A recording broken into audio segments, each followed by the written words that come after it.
Qantas stands down 20,000 staff. Let's have a look. Hello everyone, Florian Heise here and welcome to another episode of HeiseSays. I have my morning stein of coffee and I thought we'd start the day by having a look at this article from news.com.au with regards to Qantas standing down 20,000 staff, 2/3 of their 30,000 workforce. There's also talk of them having to, they're cancelling all international flights, or some of them, and they're grounding a large portion of its fleet, all of its international fleet. Okay. Now, yesterday, it was reported on Sky News and other outlets that the 5,000 additional casual positions created at Coles, I think, and Woolworths, I think Coles were advertising for 5,000, received over 36,000 applicants. Today, this afternoon, this morning, we will receive updated unemployment figures from the ABS. How do you think they'll trend, guys? This afternoon, we're going to have an out-of-cycle announcement from the RBA regarding the cash rate. Right now, we're sitting at 0.5. The question is, not if we'll drop. Will we drop to 0.25 or will they take us to zero or negative? We'll have to wait and see. So let's have a look at this article. Qantas will ground all its international flights and temporarily stand down 2/3 of its 30,000 staff until the end of May. So tell me, guys, if you're temporarily stood down and you're still technically employed, maybe you're on leave without pay, if this happens to you, would you still get Centrelink? Or would you not be eligible for it? The cutbacks announced this morning come as Australia's biggest airline reels from a massive downturn in travel. Qantas international flights will be suspended from the end of March until May, and domestic services will be cut by 60%. More than 150 aircraft will be temporarily grounded, including all of Qantas's A380s, 747s, 787-9s, and Jetstar's 787-8 fleet. Around 20,000 Qantas and Jetstar staff will be stood down during that time. Qantas said in a statement to the ASX this morning, the decision was made to preserve as many jobs as possible in the longer term. It is understood staff will be able to use annual and long service leave, but some staff will have to endure leave without pay. So there's the question, guys. If you're on that leave without pay, can they get financial support or do they have to resign? Or should Qantas be required to make them all redundant? Isn't that what it's doing? Shouldn't they have to pay out redundancy? We've had to do that when times got tough in our business. Why isn't Qantas? Maybe I should have just said that. Oh yeah, you can have leave without pay forever. Employees with low leave balances at the start of the stand down will be able to access up to 4 weeks leave in advance of earning it, the statement from Qantas said. Oh, fantastic. So you can get a debt to Qantas. How long until it returns to normal, if it even does, in the next few years or decades? Here's the other thing, guys. With so many people working from home, so many people using additional technology, it might be a culture shift. People will go, well, why are we flying around for these meetings? Let's just have a remote meeting. We did it before, it worked fine. Saved money. You know what? I'd rather work from home more. I'd rather be around my family. I get so much more done. I can do a whole day of work in 4 hours. No commute, no this, no this. So, unfortunately, periods of leave without pay for some employees are inevitable. Isn't that called unemployment, everyone? Leave without pay. I thought that was unemployment. Correct me if I'm wrong. Earlier this week, Qantas said it was cutting its international capacity by 90% and domestic by 60% across Qantas and Jetstar. See, this is why I'm surprised they're saying they're grounding all of their international flights. Is it now 100%? With the federal government now recommending against all overseas travels from Australia, regularly scheduled international flights will continue until late March to assist with reparation and will then be suspended until at least the end of May 2020, Qantas said this morning. So, I mean, here you go. Reconsider your travel everywhere in the world. As the national carrier, Qantas is in ongoing discussions with the federal government about continuation of some strategic links. The company said essential domestic, regional and freight connections would be maintained as much as possible.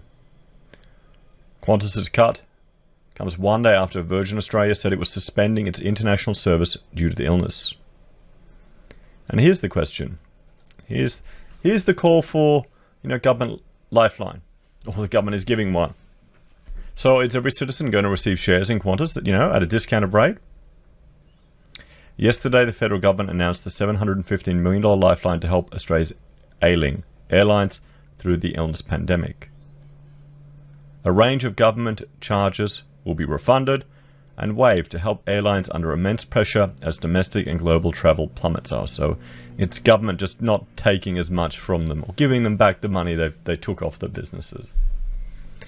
The government will forego fuel excise, air service charges and regional security fees. All this is showing us just how much money the government is skimming off everything. We should get rid of these things anyway to make our businesses more competitive. Then you might be able to employ more people. But Qantas aren't the geniuses that they lead everyone to believe. This is from their investor center, guys. So in August last year, the Qantas Group announced an off-market share buyback of 79.7 million shares. And on the 4th of November, they announced it. So they bought back 79 shares, a share buyback, off-market. I wonder if it would have been smarter, maybe if they had have invested that money. Maybe if they'd have set a chunk aside of it away, in bonds or in liquid assets. Something for long-term, for emergency situations. But do businesses do that anymore? Well, that's the thing. People want their share prices to go up. They want to have more value. The CEO, he'll look better if the share price goes up, so they're not setting money aside for that. So this is them paying the price.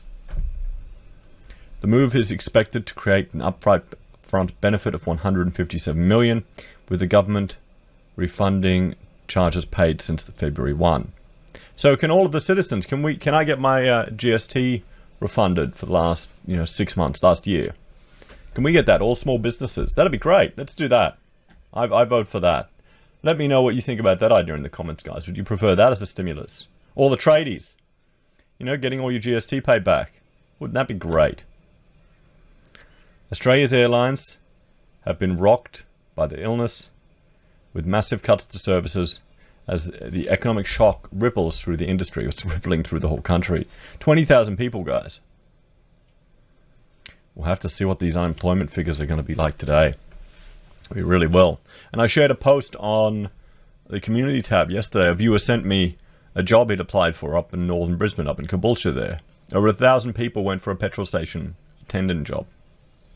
I mean, Caboolture isn't doing too well economy-wise. What does that tell you, guys? That coupled with the 36,000 for those shelf-stacker jobs. Deputy Prime Minister Michael McCormack said the package was designed to put Australia in the best position to deal with the outbreak.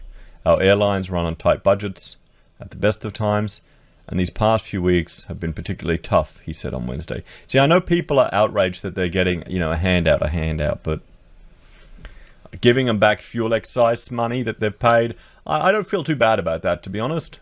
I really don't. The amount of, let's spread that. Encourage government to get rid of these taxes permanently. We'll suspend payroll tax for 6 months. Well, look, we managed to survive without it. Just get rid of it. Oh, those fuel excises. Why don't we just cull all of those? Or cut them all across the board. That'd be a good way to stimulate the economy. Reduce the fuel taxes that we have to pay. It's kind of a bit late now, though, is it? I've been speaking with Australian airline executives every day and will continue to work with them to make sure they receive the support they need. Virgin Australia has suspended all international flights between March 30 and June 14 and cut its domestic capacity by 50%. Virgin will operate a reduced international schedule between now and March 21 to enable Australians to return home and visitors to leave the country. The company's announcement is the equivalent of grounding 53 aircraft. Qantas on Tuesday announced it would slash its international capacity by 90% and domestic flights by 60%. Regional carrier Rex has urged government action, warning it could go under unless given help during the tumultuous period. Qantas chief executive Alan Joyce said Mr. McCormack had worked closely with the airlines to design the package. The fact it's retrospectives gives us an immediate cash benefit as we deal with falling revenue, and it's sized according to each airline, he said. There are some tough weeks and possibly months ahead, but our focus is on getting through that, so we're ready to help with the recovery on the other side. They need to look at the mess that they've gotten into, why they've got no contingency funds to allow for this. Sure, it's a black swan event, sure you can't plan for it, but they just did a mammoth share buyback. Where would they be if the government hadn't decided to refund these fees and charges they charge them? And how much time will it actually buy them? Labour leader Anthony Albanese said he understood airlines were seeking assurances from the government in regards to bank loan arrangements. One of the things that's important for airlines is that people have the confidence to be able to book on an airline, knowing that the airline is secure in terms of its future, he said. The Travel Workers Union Secretary Michael Caine warned waiving fees for airlines would not save jobs. The package announced last night is what you get when you only talk to well-paid airline executives and refuse to speak to the wider industry of workers, he said. The window of opportunity to act in aviation, which is our critical gateway to the globe, is closing fast, Mr. Caine said. Companies representing thousands of baggage handlers, ramp workers, caterers, cleaners, drivers, cabin crew and security personnel are facing a real challenge. Well, yes, I mean, we've got family in that industry that have essentially lost their job. Here's the thing, guys. What do you think? Should the government come to the rescue of these businesses?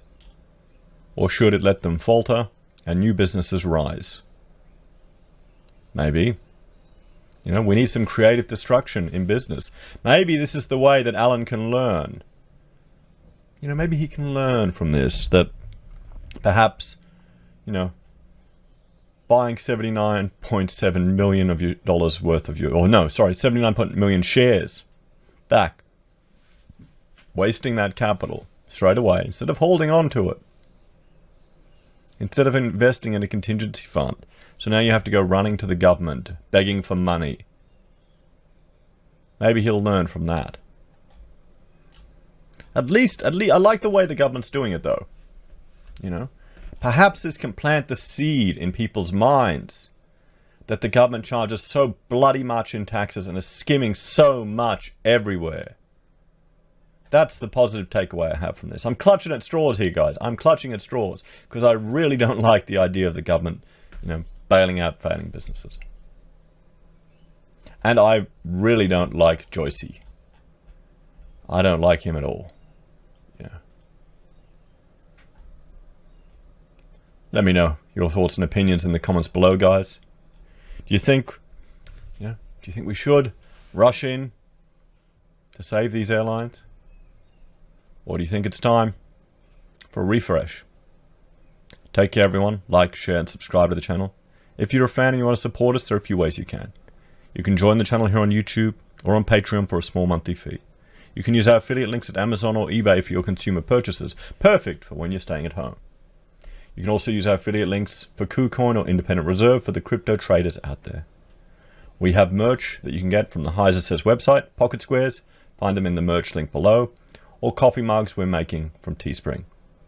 We also have the ability for people to contribute via PayPal.